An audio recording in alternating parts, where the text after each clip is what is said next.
سلام بینندگان عزیز، امروز سه‌شنبه 3 مارس است و شما در پخش مستقیم برنامه اخباری آزادی را تماشا دارید. من عبدالله اشرف هستم در خدمت شما. در 15 دقیقه دیگر اطراف این موضوع ها صحبت میکنیم.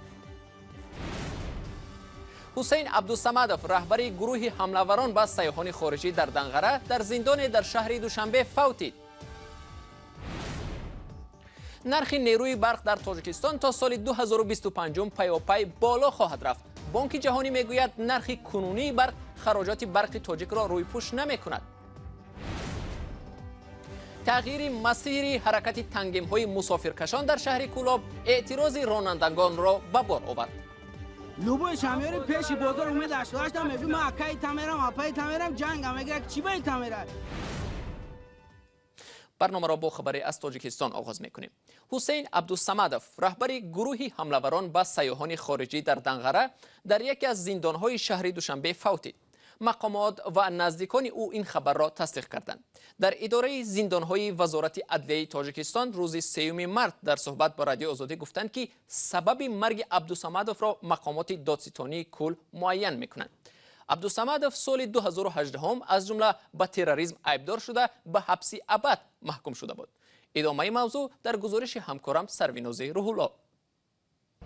پیوندان حسین عبدالصمدوف صبح 3 مارس به رادیوی آزادی گفتند که جسد او را دیروز مقامات به آنها سپاریدند و جنازه او امروز پیش از نماز پیشین به خاک سپاریده شد. حسین عبدالصمدوف در یکی از زندان‌های شهر دوشنبه ادای جزا می‌کرد. مقامات تاجیکستان حسین عبدالصمدوف ساکن 35 ساله شهر دوشنبه را رهبر گروه می‌دانند که روز 29 ایول سال 2018 در منطقه سیبستان ناحیه دنقره جهانگردان خارجی را با ماشین پخش نموده بعداً با کرد و تبر به آنها ضربه زدند. از میان 5 حمله‌آور تنها عبدالصمدوف زنده بازداشت شده، 4 عضو دیگر گروه در جریان عملیات نیروهای انتظامی کشته شدند. در پی این حمله تروریستی 4 سیاح خارجی شهروندان امریکا و نیدرلند و شویتزاریا کشته شده، 2 شهروند دیگر شویتزاریا آسیب دیدند. گروه دولت اسلامی چند روز بعد در صفحه‌های وابسته به خود در اینترنت نوار ویدیویی بیعت حسین عبدالصمدوف و همراهانش را نشر کرد. هرچند مسئولیت حمله به سیاحان را این گروه تندروی دولت اسلامی به عهده گرفت، اما انگشت اتهام مقامات تاجیک به سوی حزب ممنوع نهضت اسلامی بلند گردید. اما حزب نهضت اسلامی دست داشتنی خود در این حمله را قاطعانه رد کرد و این اتهام را یک تهمت به خاطر بدنام کردن حزب سیاسی نامید. دادگاه عالی تاجیکستان 21 نوامبر همان سال حسین عبدالصمدوف را به حبس ابد محکوم کرد. او از روی 9 اتهام از جمله به تشکیل اتحاد جنایتی، تروریسم، افراطگرایی، آدمکشی، جلب شهروندان به عملیات مسلحانه‌های دیگر دولت متهم شد. منصور جان عمرов سردار اداره زندان‌های تاجیکستان از حسین عبدالصمدوف به عنوان یک تروریست خطرناک نام برد که گروهی حمله‌آوران به سیاحان را رهبری می‌کرد و نیز از کردارش هرگز پشیمانی نکرده است. همچنین سال گذشته عبدالصمدوف در یک صحبت با خبرنگار نیویورک تایمز گفته بود که هیچگاه از این رفتارش پشیمان نیست. هرچند والدان حسین عبدالصمدوف درباره مرگ او با تفصیل صحبت نکردند، ولی منصور جان عمرов گفت که این سبب‌ها مشخص می شود و بعداً در این باره صحبت خواهند کرد. بانک جهانی با تصدیق برنامه کمک 134 میلیون دلاری برای استواری شرکت برق تاجیک گفته است نرخ برق در تاجیکستان باید بالا برده شود وگرنه شرکت از نگاه مالی استوار نخواهد بود. حکومت تاجیکستان این پیشنهاد بانک را قبول کرده است و تا سال 2025 قرار است تدریجاً نرخ نیروی برق افزایش یابد. همکارم میرزا نبی خالقزاد با آموزش این موضوع مشغول بود و حالا در استودیو با ما قرار دارند.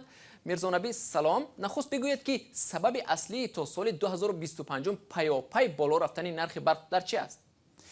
بله، سبب اصلی به آن گره میخورد که بانک جهانی به تاجیکستان توصیه داده است که نرخ برق را بالا برد و ظاهراً برنامه نوی یاری مالی 134 میلیون دلاری را به برق تاجیک با شرط رضایت حکومت در بالا بردن نرخ نیروی برق تصدیق کرده است.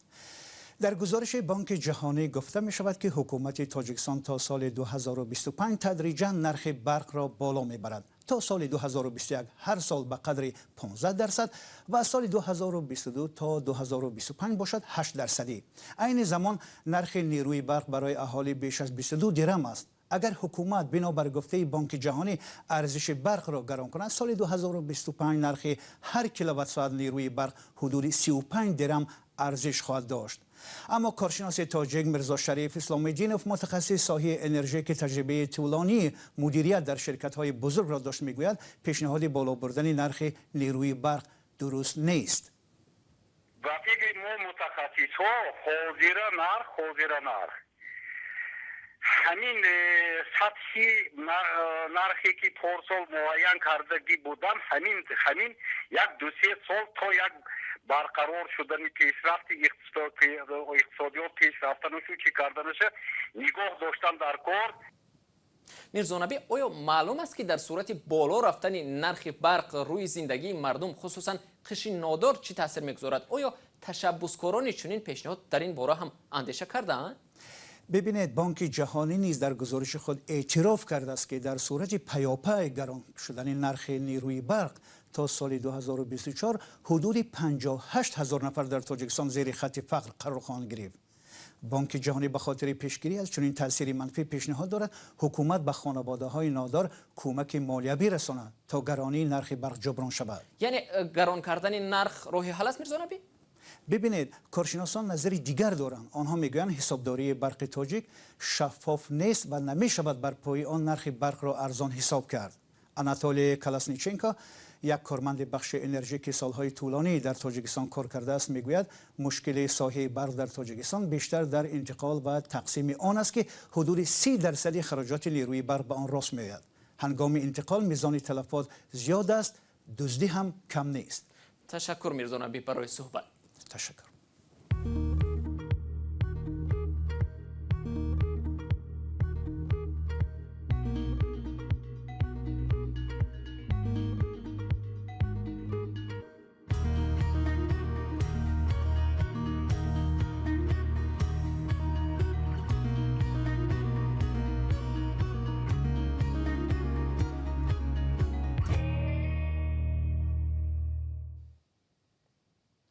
امروز میدان الاتاوی شهر بیشکک پایتخت قرقیزستان آرام است، اما دیروز مکانی برخوردی هواداران سیاستمدار زندانی صدر جعپروف با کارمندان پلیس بود.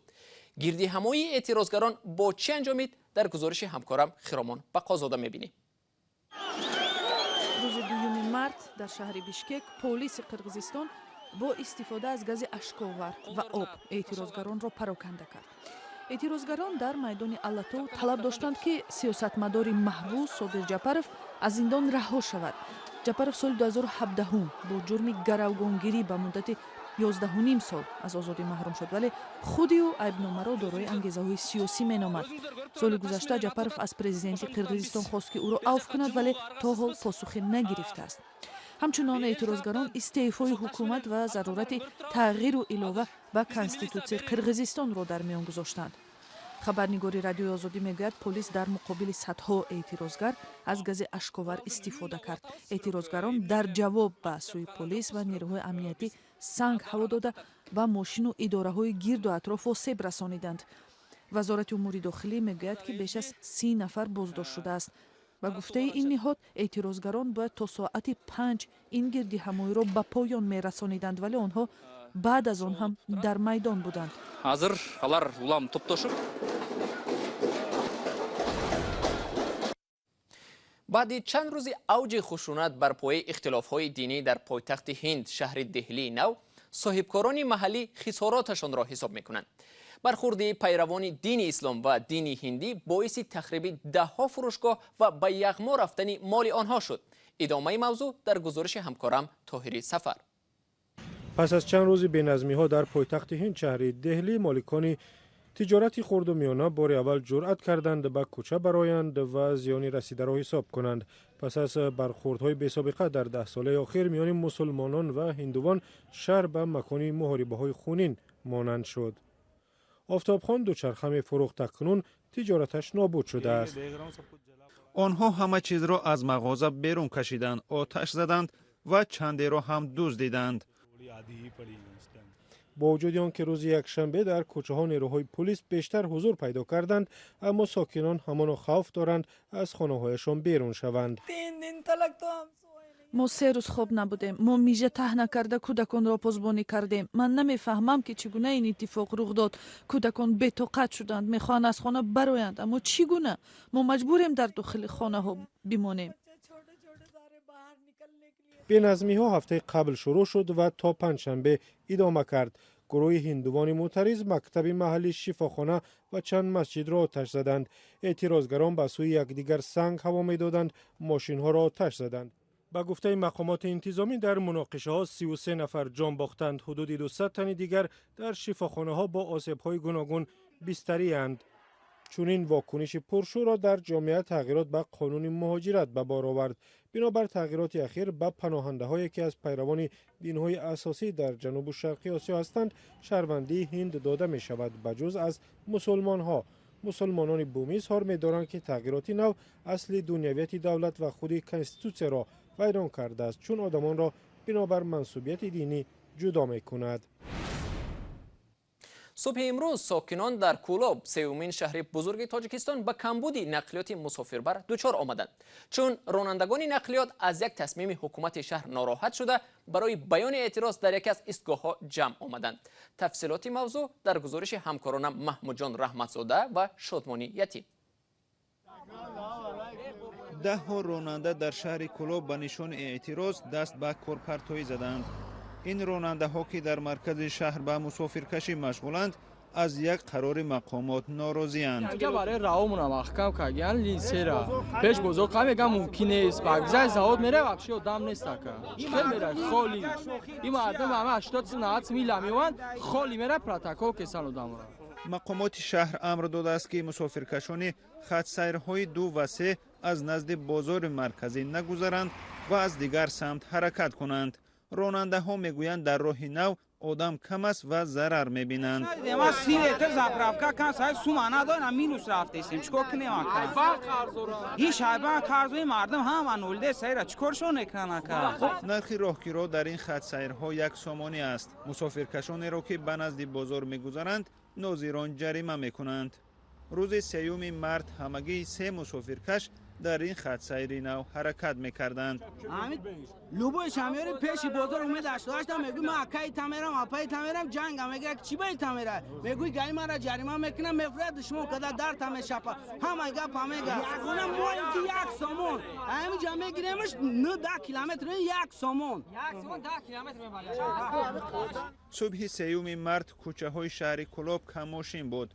ساکنان هم حیران ماندند که چی کار کنند. ما طرف بالنسه بولو اوز ما یک سوم خط باید میرفتم اوز ما قریب 20 سوم خط رفتن نتونستم. چی با رفتن تاکسی قیمت میگیرن تاکسی قیمت میگیرن تمام قیمت میگیرن تو 15 20 سوم میگه یک کنساش با مجبورم با 20 سوم گای سوتم بیام با اجاره یا ساعت همجا ماشین جدارم کسالی قتی اومدگی مخی خیلی شهر دوره تکنیکو را بستین راشه ما آدم این ولی پنشنر باید دارم چی با ماشین است داشتر چی با داشتر ماشین است ما پیشی که جمعه این ولی تودم در این جدول اشتراک کداگی ما این چی با خودش داشتر آزمه ایموزا پیوده آدم های کور بخیزم با همینجا نمیم. مسئولان بازرسی اتومبیلی شهر حاضر نشدند وضع را شرح دهند. مقامات کولاب میگویند که برای پیشگیری از تنبشوی ماشین ها حرکت از پیش بازار را منع کردند. آنها میگویند جمع شدن مسافرکش های خرد چینی یا خود تنگیم ها در نزد بازار سبب بی سر و سامانی در حرکت می شود. برای با تنظیم درو آوردن این فرمان ملیسا یا که فرمان حکومت شهر چه؟ برای با تنظیم درو آوردن قرار رئیس جاره. راننده ها میگویند تا حل مسئله به کار بر نمیگردند. ساکنان هم در راه انتظار مسافربر خالی ماندند و نمیدانند که کی و چگونه به خانه برسند.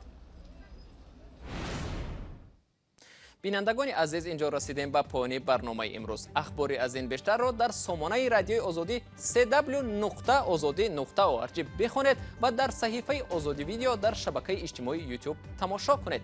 فردا صبح شما را با خبرهای تازه در نوید بامدادی منتظریم. تا آن دم خدا نگهدار.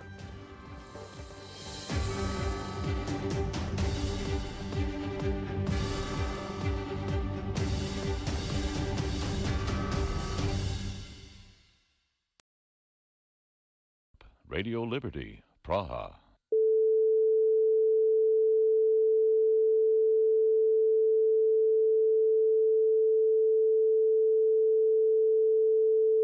This is Radio Free Europe, Radio Liberty, Praha.